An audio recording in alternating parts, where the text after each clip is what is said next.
أهلا وسهلا بكم في حلقة جديدة من حلقات IR Pathway لتعليم الانترفنشنال راديولوجي. في الحلقة اللي فاتت يا شباب اتكلمنا على الأدوات اللي احنا محتاجينها عشان نعمل good vascular access، واتكلمنا على التكنيكاليتي بتاعة getting a good vascular access، وعرفنا كمان الشكل بتاع الجروين ران لما يكون كل حاجة تمام بيبقى شكله ايه، المفروض يظهر عندنا شكله ايه في الفلوروسكوبي.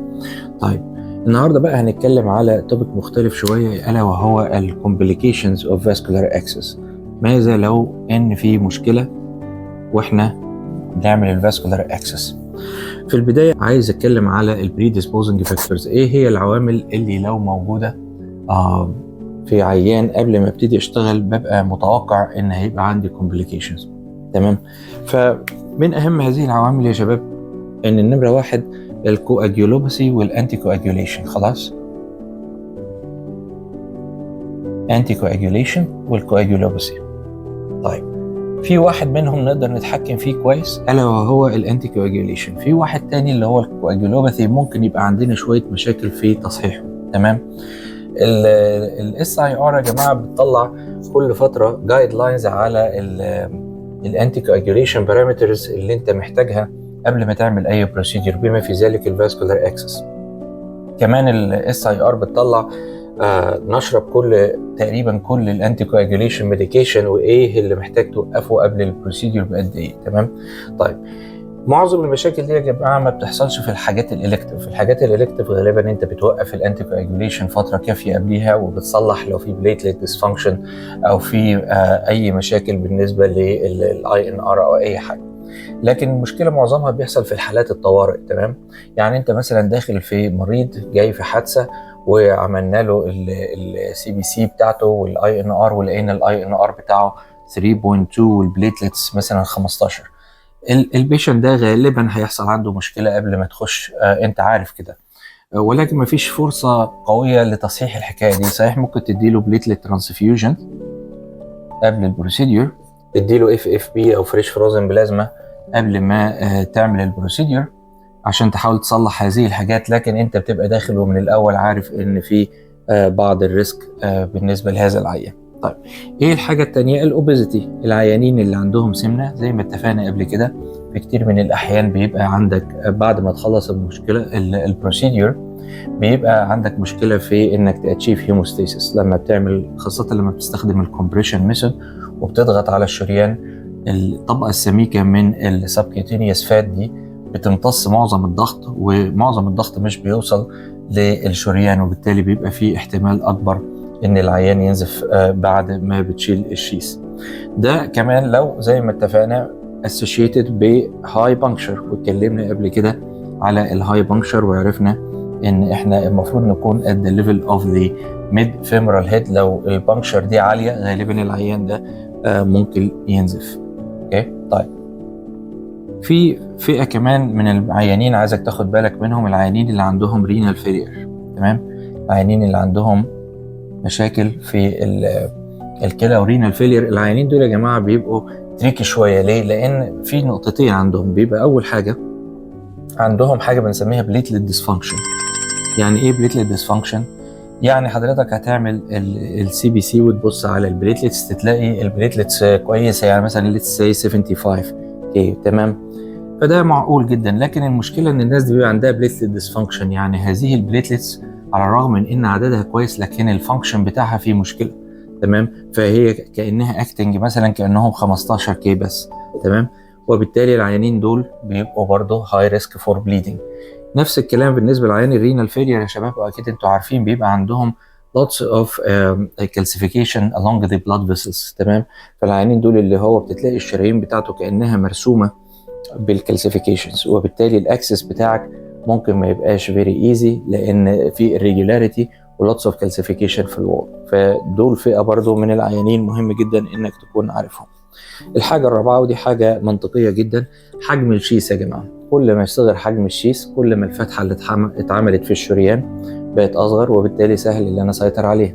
فلو انا داخل مثلا ب 7 فرنش شيس، 7 فرنش شيس، فاحتمالات البليدنج هتبقى اعلى من لو كنت داخل ب 5 فرنش او 4 فرنش شيس. تمام.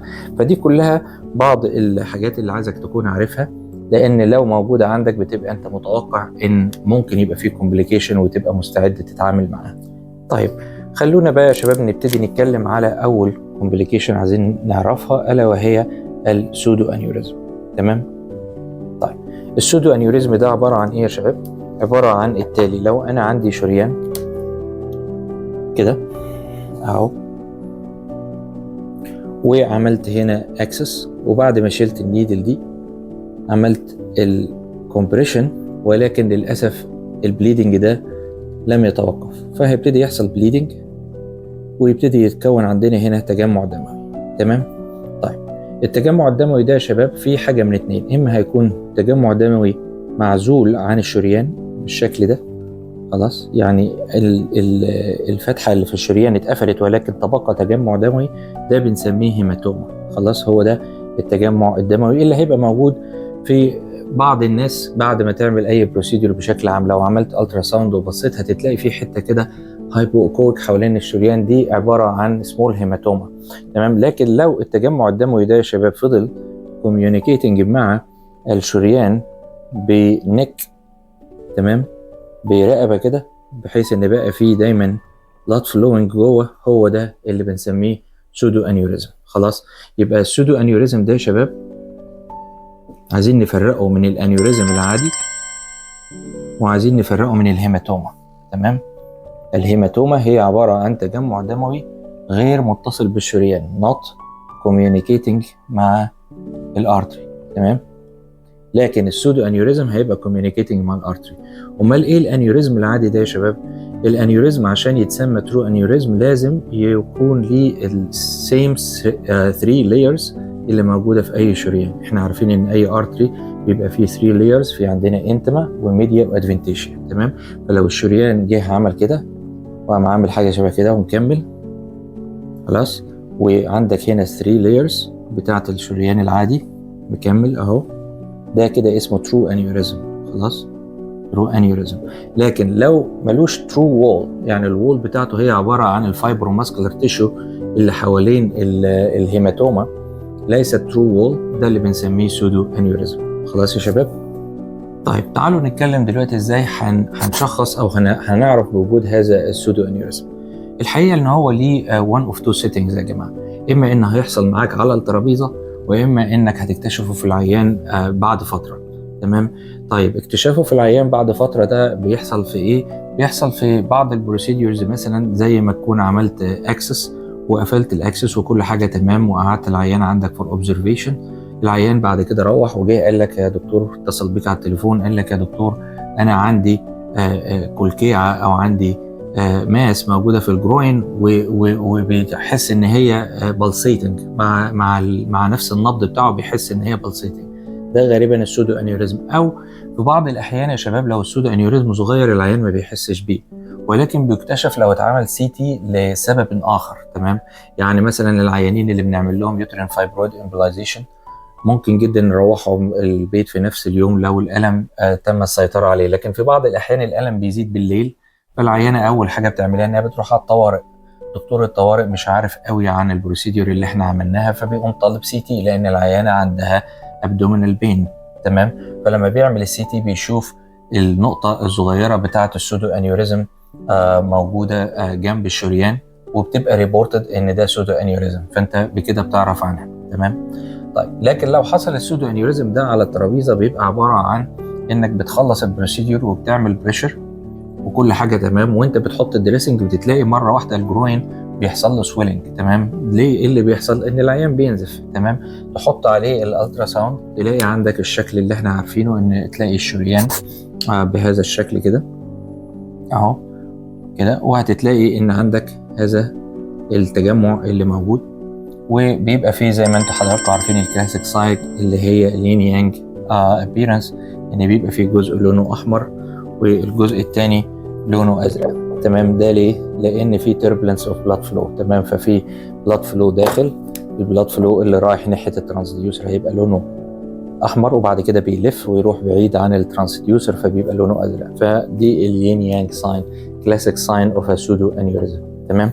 طيب يبقى اذا دي التو سيتنجز اللي هتعرف بيها بوجود السودو انيوريزم. طيب لو انا عملت انجيوجرافي هشوف ايه يا شباب؟ كل اللي هتشوفه حضرتك هو بدل ما كان المنظر زي ما قلنا في حلقه سابقه ان انت بتحقن الصبغه بتطلع وبعد كده بتنزل وبتكلير تماما، لا هتتلاقي المره دي ان الصبغه او ده الشريان اهو، هتتلاقي الصبغه فعلا طلعت معاك وبعد كده نزلت، ولكن بقى في عندك حاجه طالعه بره الشريان كده، تمام؟ في فلو طالع لبره الشريان. ده مش طبيعي يا شباب، مش لازم يظهر عندك كلاسيك سيركل زي ما بنرسمها في بعض او في كتير من الاحيان، ممكن يكون مجرد الريجولاريتي كده خارجه بره الشريان. ده انت بتعرف ان في عندك سودو انيوريزم، تمام؟ خد بالك ان السودو انيوريزم ده مش لازم يكون من الاكسس اللي انت حاولت تقفله، ممكن يكون من اكسس قبل كده انت حاولت مره وكانت صعبه فشلت الابره بتاعتك وكنت مستعجل وانت داخل باكسس تاني، فده ممكن يكون هو اللي عمل السودو انيوريزم مش نفس الاكسس اللي انت فيه، تمام؟ طيب ده ازاي هنعرف شكله ايه او ازاي هنعرف نشخصه بالصور؟ تمام؟ لو عملنا سي تي اي طبعا فالشكل هيبقى عقلاني تماما، لا هو هيبقى عندنا شريان وعندك الفين موجود جنبه اهو، هتتلاقي جنب الشريان ده في نقطه كده على مساره حاجه طالعه عامله كده، تمام؟ فهو ده السودو انيوريزم، تمام؟ ممكن يبقى له لونج نيك يبقى عامل كده في بعض الاحيان، تمام؟ ايا كان هتتلاقي تجمع دموي انهانسنج ومتصل بالشريان وفي مكان طبعا مش طبيعي. طيب هنتصرف ازاي مع السودو انيوريزم ده يا شباب؟ اهم حاجه ان احنا نعرف حجمه ايه يا جماعه. في عاملين مهمين جدا محتاجين نعرفهم عشان نشوف هنتصرف ازاي مع السودو انيوريزم. اول حاجه السايز، حجمه. نمرة 2 النك بتاعته اخبارها ايه، تمام؟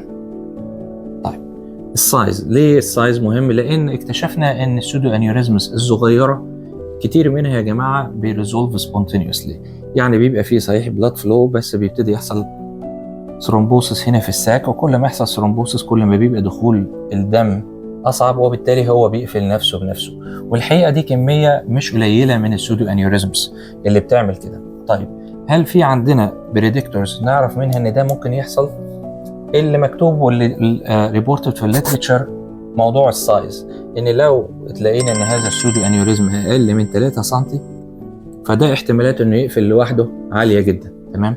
فكل اللي بنعمله ان احنا بنطمن العيان الاول، بنعمل طبعا الايمجنج بتاعنا وبنريكورد كل حاجه وبنفولو اب، ما بنعملش اي حاجه يعني عنيفه او اي انترفنشن، وبنفولو اب مثلا كل اسبوع نعمل الترا ساوند وذ دوبلر ونشوف ايه اللي بيحصل.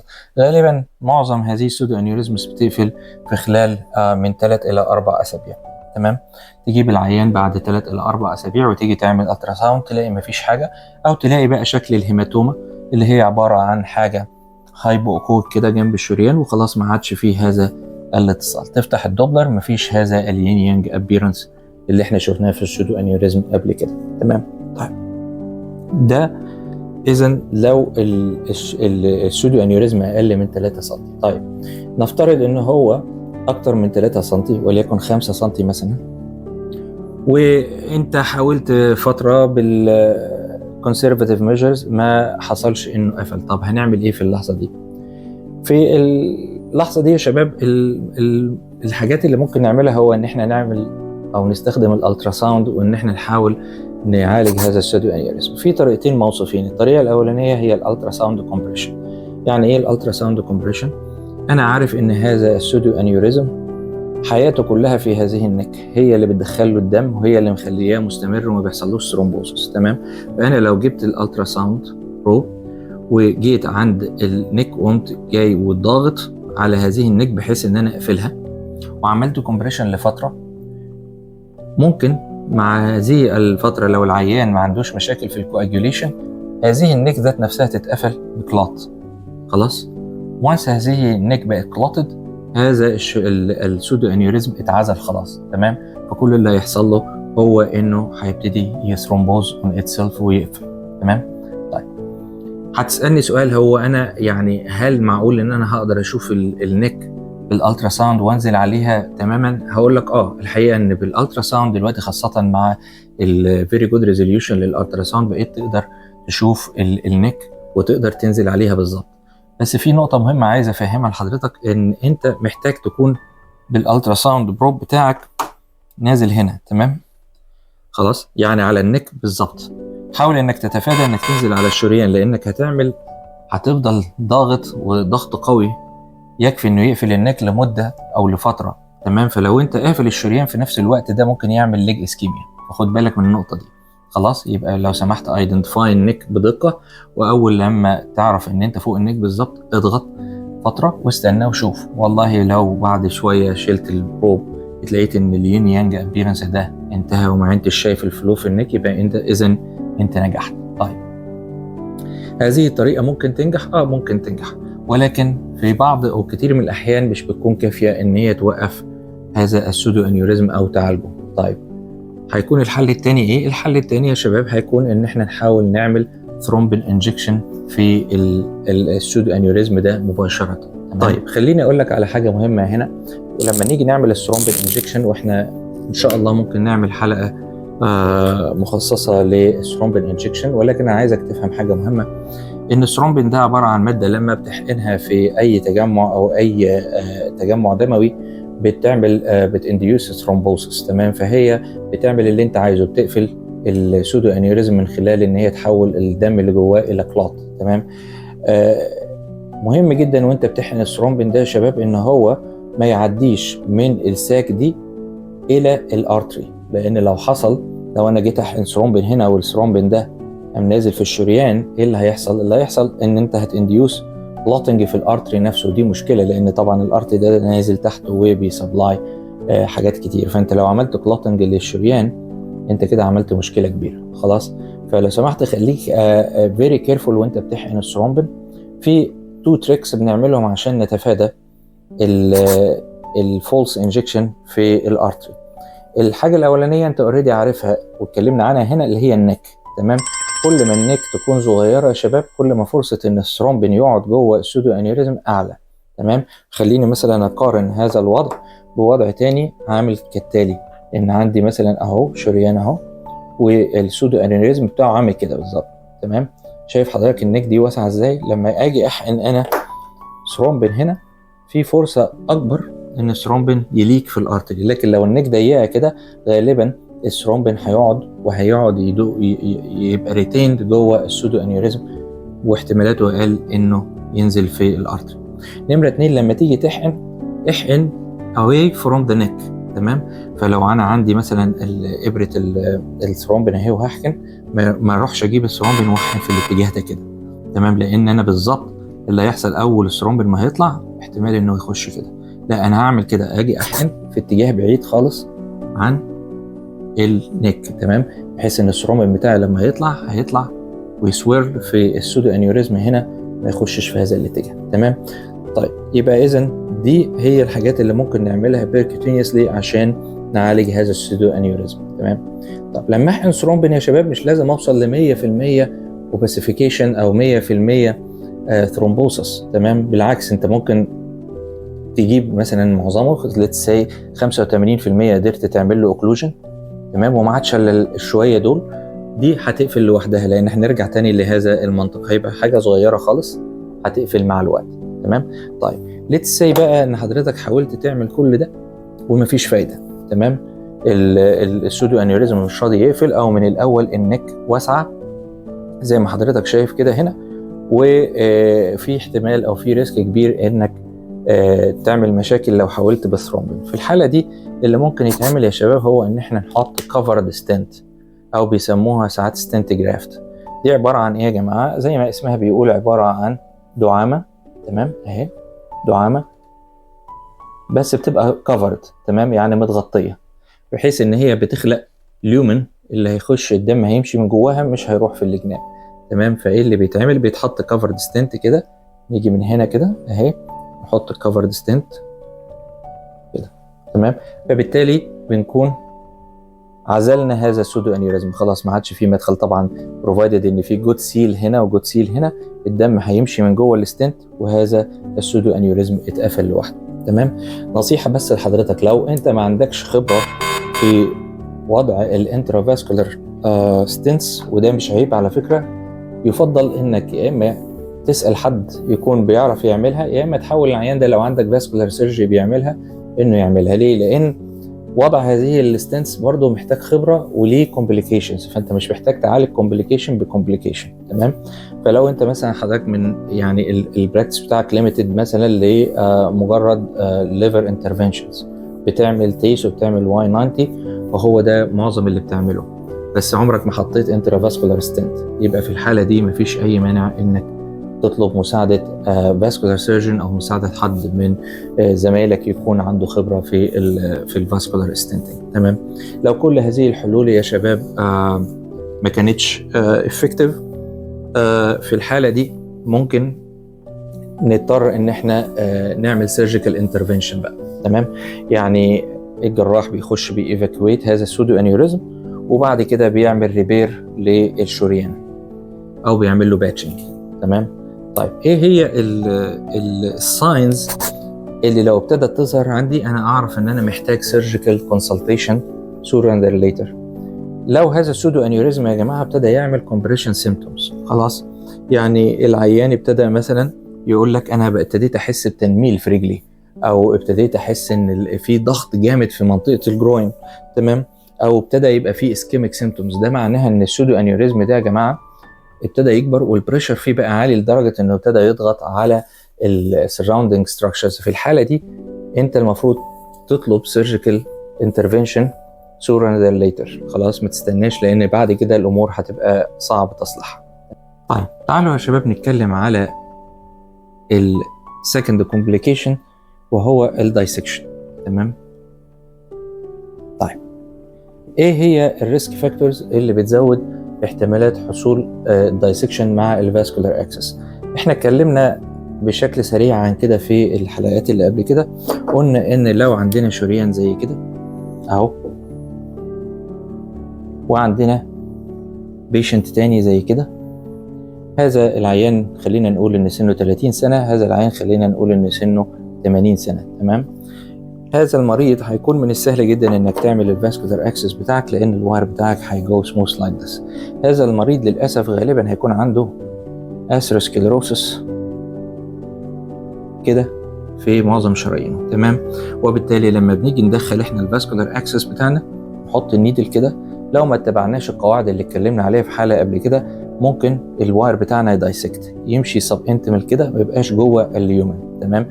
يعني هو من الاخر عمل فتحه هنا في الانتما كده، وعرف يلاقي لنفسه مسار يخش جوه. طيب ايه هي الريسك فاكتورز؟ زي ما اتكلمنا، العيانين الكبار، العيانين الرينال اللي عندهم لوتس اوف كالسيفيكيشن، وحاجه انت مسؤول عليها اتكلمنا عنها ان هي قاعده ان never advance the wire against resistance. غالبا الحالات دي بتكون انت دخلت الواير مش ماشي كويس، قلت طب انا هزق شويه، الواير يا جماعه هيلاقي طريقه، زي ما بنقول دايما الواير هيلاقي طريقه لو انت فضلت تزق عليه. تمام. فهيمشي بهذا الشكل. تمام. فيبقى عمل كده دايسكشن. اذا الدايسكشن ما هو الا انجري او اوبننج انت عملتها في الانتما، ونزلت للسب انتمال بلين وابتديت تمشي في المسار ده، فعملت الدايسكشن. تمام. طيب ازاي هتعرف ان في مشكله في الانجيوجرام؟ طيب اولا لو احنا بنتبع القواعد اللي قلناها يا جماعه، احنا قلنا هنفترض ان انت ما كانش عندك السنس انك تعرف ان في مشكله هنا، ولكن انت حطيت الشيس بتاعك وابتديت تسحب، زي ما قلنا هنسحب الاول بنأسبريت ودايما ايه نفلاش. طيب وانت بتأسبريت هنا، لان هذا الشيس او هذه الكاثيتر موجوده في السب انتمال بلين، انا هاخد المنطقه دي يا شباب كده وهكبرها هنا.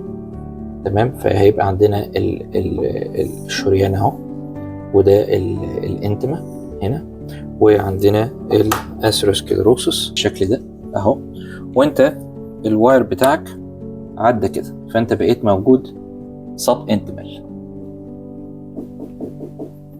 تمام. بقيت موجود تحت الانتما.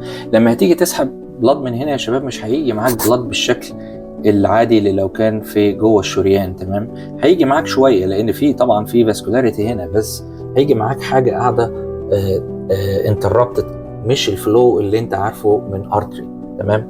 طيب هنفرض ان انت ما اخدتش بالك من كده. تمام. وحقنت، ايه اللي هيحصل مع الحقنه؟ مع الحقنه اللي هيحصل لو ده الكاثيتر بتاعتك او الشيس، ان الصبغه بتاعتك هتيجي هنا. تمام. خلاص كده الصبغه بتاعتك لما هتيجي هنا هتبقى ريتيند، مش هتواش زي الحقنه العاديه. فاكرين حضراتكم لما قلنا ان احنا لو حاطين الشيس كده هيبقى في عندك فلو كده بلاد الاول، بعد كده كله هيكلير ونرجع تاني للصوره الاولانيه. هنا مش هيحصل كده.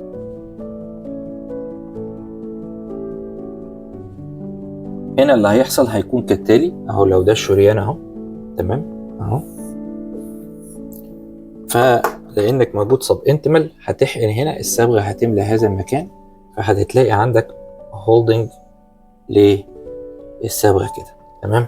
لو حضرتك دخلت بالواير من هنا وخرجت من الناحيه الثانيه هتبقى في مشكله اكبر، لان انت كده عملت فتحتين في الانتمال، تمام. طيب حتى لو في صبغه يا جماعه طلعت من هنا، يعني لسه ساي ان في صبغه وصلت لهنا، هتتلاقي الصبغه مش بتنزل بنفس السرعه اللي انت متعود عليها، تمام. يبقى اذا هلاقي upholding للصبغه، وهلاقي عندي slow clearance للكونتراست، تمام. خد بالك ان الدايسكشن ده ممكن يكون حصل زي ما قلنا مع سودو انيوريزم، ممكن مش يكون حصل من الاكسس اللي انت فيه دلوقتي، ممكن يكون من اكسس قبل كده. ممكن كمان يا شباب مع وجود صبغه هنا ووجود صبغه بره اقدر اشوف ساعات الانتمال فلاب. الانتمال فلاب هتبان على هيئه راديولوسنت لاين، الحته دي، تمام. هتتلاقي عندك صبغه وصبغه وما بينهم خط، الخط ده هو الانتمال فلاب، الحته اللي اترفعت من الشريان نتيجه لوجود هذا الدايسكشن، تمام. يبقى اذا الفيتشرز اللي هنعرف منها وجود دايسكشن ان هلاقي ابهولدنج للصبغه، غالبا هيبقى شكلها زي هلال او كريسنت شيب. هلاقي الكليرنس بتاع الصبغه في الشريان، لو في صبغه وصلت للشريان هلاقيها سلو، وممكن قوي اشوف الانتمال فلاب as a radiolucent line، تمام. طيب في الحاله دي هنعمل ايه؟